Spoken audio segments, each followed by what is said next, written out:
भविष्य में समय धारा में आने वाले भीषण ज्वार भाटे की शुरुआत बहुत पहले ही हो चुकी थी, जब अपने गुरु गोरखनाथ के आदेश पर नागराज ने सिल्वरलैंड से निकलकर अपने सफर की दिशा अमेरिका की जगह भारत के महानगर की ओर मोड़ दी।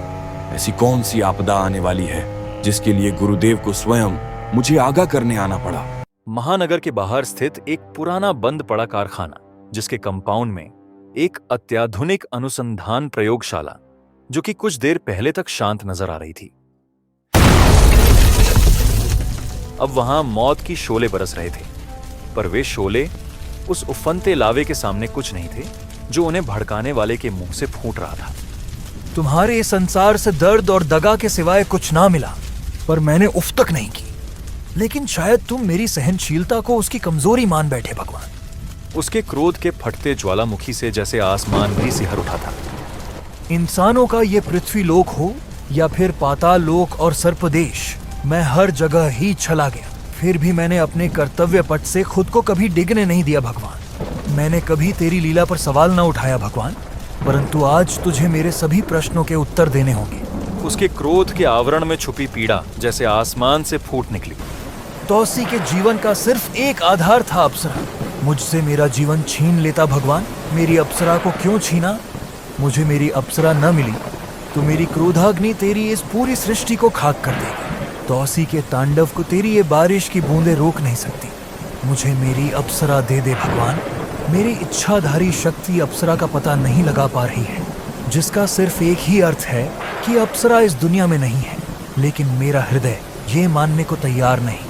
मुझे मेरी अप्सरा तक पहुंचने का कोई तो जरिया दे दो भगवान। भगवान के अपने तरीके होते हैं उत्तर देने के, जो अक्सर हमारी समझ में नहीं। ये उत्तर और बहुत सारे प्रश्नों को जन्म देते हैं। प्रश्न कभी कभी हमारे अतीत के रूप में अचानक से सामने आते हैं। महाबली तौसी, हा हा हा, तू तो पिल्ले की तरह रो रहा है। समय पुराने चीर शत्रुओं को आमने सामने ला रहा था। डबोली, तू जिंदा है? डेंजर डबोली, बोल सांप के दुम छल्ले। भगवान ने भक्त को राह दिखा दी थी, लेकिन राह बहुत लंबी थी, जिस पर चलना अंगारों पर रेंगने के समान था। मेरी अप्सरा कहाँ है डबोली? अल्ले ले ले, अप्सरा चाहिए तौसी को। दुविधाओं का द्वंद अनंत था। अपनी इच्छाधारी मणि मुझे सौंप दे तौसी, फिर शायद तुझे अप्सरा का शव अंतिम संस्कार के लिए नसीब हो जाए। यह परीक्षा थी, प्रेम और पराक्रम की, और ये बात संसार को बनाने वाला भी जानता था कि महाबली तौसी के समान ना कोई प्रेमी था और ना पराक्रम, या फिर था। मौसम काफी तेजी से खराब हो रहा है। ऊंची लहरों के थपेड़े आगे बढ़ना मुश्किल कर रहे हैं। नागराज के पराक्रम की अग्नि परीक्षा उस समुद्र से आरंभ हो रही थी। ओह, उस यॉट पर बड़े शिप से फायरिंग की जा रही है। ये तो पायरेट्स यानी समुद्री दस्युओं का जहाज लगता है। नागराज का अंदेशा सही था। यॉट अपने कब्जे में ले लो और उस लड़की को जिंदा पकड़कर हमारे पास लाओ गंगा। समुद्री दस्यु अपने शिकार को अकेला और निहत्था कर चुके थे। Damn it, I'm out of bullets. कितना भी मचल ले, लेकिन इस समुद्र में आई हर मछली गोगा के जाल में फंसी जाती है। ग्रेस कोई छोटी मछली नहीं जो तुम बदबूदार डाकुओं के जाल में फंस जाए। ग्रेस शार्क है, शिकारी का शिकार करना अच्छी तरह जानती है। ओ नहीं, जिंदा ग्रेनेड फेंक दिया गंबक ने। जल्दी कूदो सब। बेवकूफ लड़की, पूरा यॉट ही उड़ा दिया। लेकिन अब समुद्र में तुझे कौन बचाने आएगा भला? हा हा हा, देखो कैसे मचल रही है चिकनी मछली। छोड़ दो मुझे। ओह, सांप सांप! हाय, बीच समुद्र में सांप कहाँ से आ गए? कुछ समझ आने से पहले ही किसी ने दस्युओं को पानी की सतह के नीचे खींच लिया। ओह गॉड, ये क्या हो रहा है? पानी के नीचे भी स्नेक हैंड के वार बिजली की गति को मात देने की कुवत रखते थे। दस्युओं को संभलने का मौका ना मिला। गरजते आसमान के साथ उफनती लहरें अधिक आक्रामक हो रही थी। ये तो डुबो के ही मानेंगी। फिक्र मत करो, तुम सुरक्षित हो अब। ओह, ये कौन है? क्या समुद्र से निकला कोई देवता? सिर्फ ग्रेस ही नहीं, गोगा भी भौचक्का था। ये कौन आ गया इसे बचाने? लगता है छोकरी को काबू करने के लिए गोगा को खुद ही जाना होगा। इसकी आवश्यकता नहीं गोगा। अपने बचे हुए साथियों को जहाज पर वापस बुलाओ मित्र। उस लड़की को वापस लाने में जाऊंगा। परंतु मित्र, जरा मैं भी तो देखूं ये कौन सा नया शूरवीर पैदा हो गया हमारे इलाके। तूफान से बचने के लिए ये छोटा टापू उपयुक्त रहेगा। जान बचाने का शुक्रिया मिस्टर। नागराज, दोस्त और दुश्मन दोनों मुझे नागराज के नाम से जानते हैं मिस। ग्रेस विलेजर, मैं इंटरपोल ऑफिसर हूँ। वाह, वे सांप क्या वे तुमने छोड़े थे? हाँ, वे मेरे मित्र हैं। सपेरे हो क्या? नाम भी नागराज है, रखते कहाँ हो सांप? नागराज के सर्प संकेत ने उसे खतरे का आभास कराया, लेकिन उस आधे क्षण में नागराज सिर्फ ग्रेस को ही सुरक्षित कर सका। बचो नागराज! शत्रु के इस स्वरूप की नागराज ने कल्पना नहीं की थी, क्या बला है ये? और ना ही नागराज को इस बात का अंदेशा था कि उसकी शारीरिक शक्तियां प्रतिद्वंदी के विरुद्ध कमजोर रह जाएंगी। पानी के नीचे नागराज के लिए सांस लेना संभव नहीं था, और शारीरिक बल हर पल उसकी सांसों के साथ छीन पड़ता जा रहा था। यूं तो सीधी लड़ाई में अतिरिक्त शक्तियों का प्रयोग नागराज पसंद नहीं करता, पर सर्पदंश के अतिरिक्त कोई दूसरा रास्ता शेष नहीं था। परंतु शायद स्वयं भगवान भी नहीं चाहते कि सच्चा महानायक जीत के लिए सरल मार्ग का प्रयोग करे। इसकी मगर जैसी मोटी खाल में लाख कोशिशों के बावजूद मेरे दांत नहीं गड़ रहे। इस पर सर्पदंश काम नहीं करेगा। सच्ची जीत वही है जो जान दांव पर लगाकर हासिल हो, पर यह कहना मुश्किल था कि उस दानव को समुद्र की सतह के बजाय तल की ओर खींचकर नागराज जीत के लिए जान दांव पर लगा रहा था, या फिर हार मानकर जान गंवा रहा था। हार मानना। संसार में बस यही तो एक चीज थी जिसे वो विलक्षण मानवनाग कभी सीख नहीं सका था। समुद्र तल में पानी का दबाव अधिक है। अब यहाँ मुकाबला बराबर का होगा। मेरी तीव्र विष लहरें आसपास के पानी को अत्यधिक विषैला कर देंगी। नागराज तो हर दिन अपने महादेव से एक ही चीज मांगता था कि उसे और मुश्किलें, दर्द, कष्ट और तकलीफें दे, ताकि वह हरता इनका नाश कर सके। मेरे फेफड़ों में ऑक्सीजन खत्म है, लेकिन मैं सांस नहीं ले पा रहा, तो इसे भी नहीं लेने दूंगा, ताकि वह स्वयं को योग्य सिद्ध कर सके। मुकाबला बराबर का है। अब जीतेगा वही जिसके जीवट की जिद बड़ी होगी। और ऐसी परीक्षाओं के परिणाम से भगवान को चकित करने की विद्या वह बखूबी सीख रहा था। आखिरकार हार मान ली शैतान ने। नागराज को समुद्र से बाहर आता देख ग्रेस हतप्रभ थी। ओ नागराज, तुम सकुशल वापस आ गए। मुझे लगा नहीं था कि तुम उस दानव को हरा पाओगे। मेरे घातक विष के सामने वो अजीब समुद्री दानव ना टिक सका। तू बहुत खतरनाक है लड़के। तूने तो लगभग मुझे मार ही डाला था। बोलने वाला दानव, इसने तो अपना रूप परिवर्तित कर लिया है। ये इच्छाधारी सांप है नागराज। एक युद्ध और लड़ा जा रहा था। ये कोई साधारण युद्ध नहीं था। अपने प्रेम के लिए लड़े गए प्रेम युद्ध से बड़ा धर्म युद्ध दूसरा कोई नहीं होता। इतिहास रचने आया था। आज मेरे हाथों इतिहास बनेगा ये अप्सरा का आशय। संसार अक्सर प्रेम करने वालों का उपहास करता है। वो ये नहीं जानता कि प्रेम से बड़ी कोई शक्ति नहीं। इस बार मैं पहले से कई अधिक शक्तिशाली हूँ। मेरे निर्माता महान डॉक्टर फैंटेसी ने मुझ पर अनगिनत प्रयोग किए हैं। विभिन्न सरीसृप प्रजातियों के जीन्स इस शरीर में दौड़ रहे हैं। तौसी डायनासोर की ताकत से लेकर अपने अंगों को पुनर्जनन करने की खूबी तक है इस बार मुझ में। जो प्रेम से अभिभूत है, भगवान भी उनके वशीभूत है। चाहे उन्हें कितना भी दबा लो, फना कर दो, नेस्तनाबूद कर दो। मेरे जीवन का सिर्फ एक ही उद्देश्य है तौसी, अपने निर्माता के आदेश का पालन करना।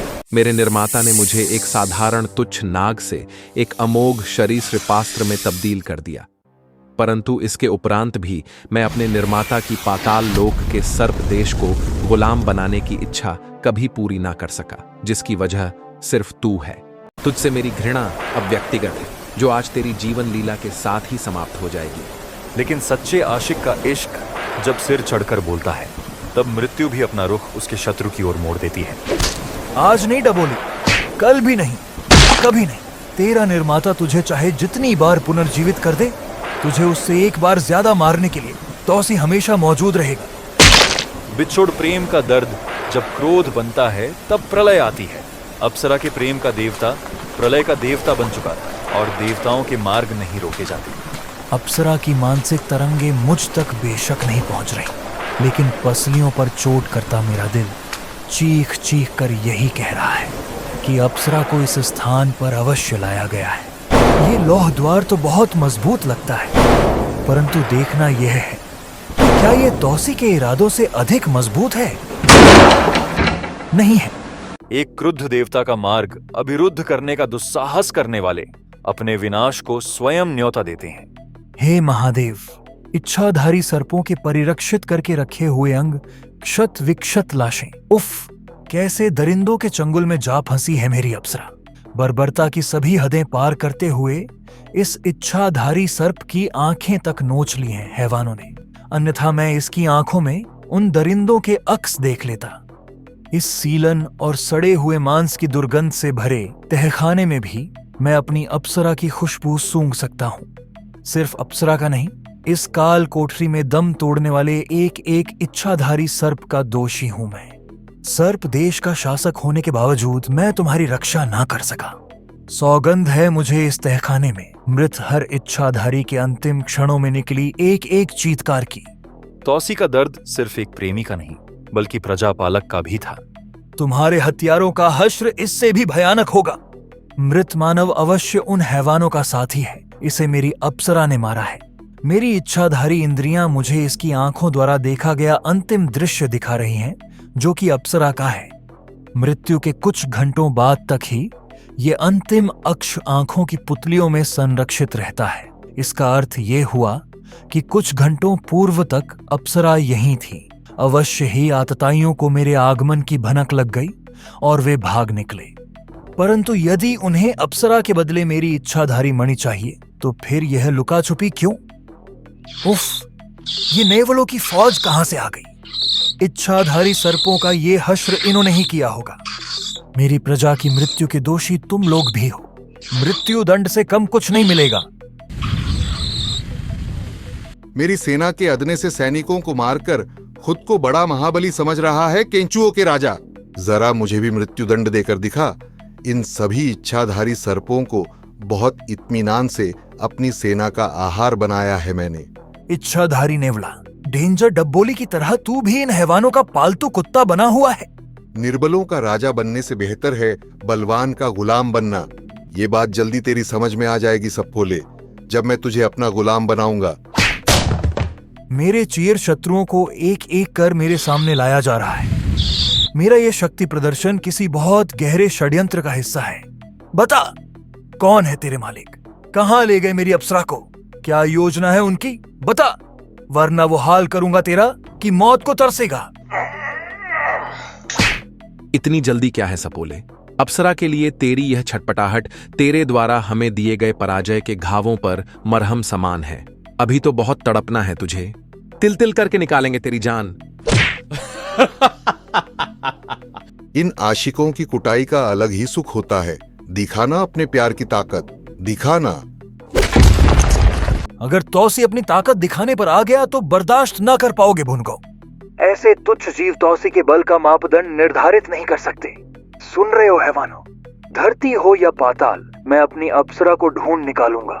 मेरी अप्सरा को स्पर्श करने की जो घृष्टता तुम लोगों ने की है, उसके लिए तुम्हारे रक्त से अपनी अप्सरा को स्नान कराएगा तौसी। तौसी, मेरा तौसी। मुझे पता है मेरे देवता कि भगवान तक शायद एक बार उसके भक्त की गुहार ना पहुंचे, पर मेरा देवता मेरे दिल की पुकार सुन लेगा। हम जानते हैं लड़की, इसलिए तो तुझे तेरे देवता की तबाही का मोहरा बनाया गया है। कमाल का इच्छाधारी सांप है यह तौसी तो। मेरे आविष्कार, अपने लक्ष्य से भटके ब्रह्मास्त्र को राह पर लाने का इससे अचूक हथियार दूसरा कोई नहीं हो सकता। ये जाम हमारी कामयाबी के नाम दोस्तों। जल्द ही संसार की सबसे बड़ी सर्प और नाग शक्तियां हमारे हाथ का खिलौना बनेंगी। अप्सरा का चुग्गा बनाकर हमने तौसी नाम का जो जाल बुना है, उसमें नागराज जल्दी ही आकर फंसेगा। हमारी इंटेलिजेंस सर्विसेज से मिली चेतावनी के अनुसार ये इच्छाधारी सर्प पृथ्वी पर किसी बड़े हमले की प्लानिंग कर रहे हैं। तुम सभी मानव धूर्त और मक्कार हो और झूठे भी। और तू क्या भला है? तू मानव है या नाग है? तुझ जैसे मानवता के दुश्मनों का काल हूं मैं। नाम है नागराज। मैंने धूर्त प्रोफेसर नागमणि से अक्सर इच्छाधारी सर्पों और नागों के विषय में सुना था, परंतु ये प्रजाति तो स्वयं ही अपने अस्तित्व को मानवों से गुप्त रखने के लिए मानवों से दूर रहती है। फिर भला मानवों पर हमला करके ये अपना रहस्य उजागर करने का खतरा क्यों मोल ले रहा है? इन सवालों के जवाब ये इच्छाधारी सर्प ही मुझे देगा। नागराज के उस जबरदस्त किक से अपने होश खोता चला गया तौसी। तो ये है इसका असली रूप। ये किसी और का रूप धारण किए हुए था, पर किसका? तुम वाकई कमाल के फाइटर हो नागराज, पर मैं तुम्हारा विश्वास कैसे करूं? तुम्हारी ये चिकनी हरी खाल, तुम्हारे ये शल्क, कहीं तुम भी इनमें से एक तो नहीं? यदि ऐसा होता तो मैं तुम्हें इनके चंगुल से आजाद नहीं कराता। विलक्षण नाग मानव नागराज, वे पायरेट्स भी इस इच्छाधारी सांप के साथी थे। तुम्हारे पीछे क्यों पड़े हुए थे? मैं लंबे समय से पृथ्वी पर इच्छाधारी सर्पों की गतिविधियों पर नजर रखे हुए हूँ नागराज। शायद इन्हें शक हो गया था कि मुझे इनके असल इरादों की भनक लग गई है।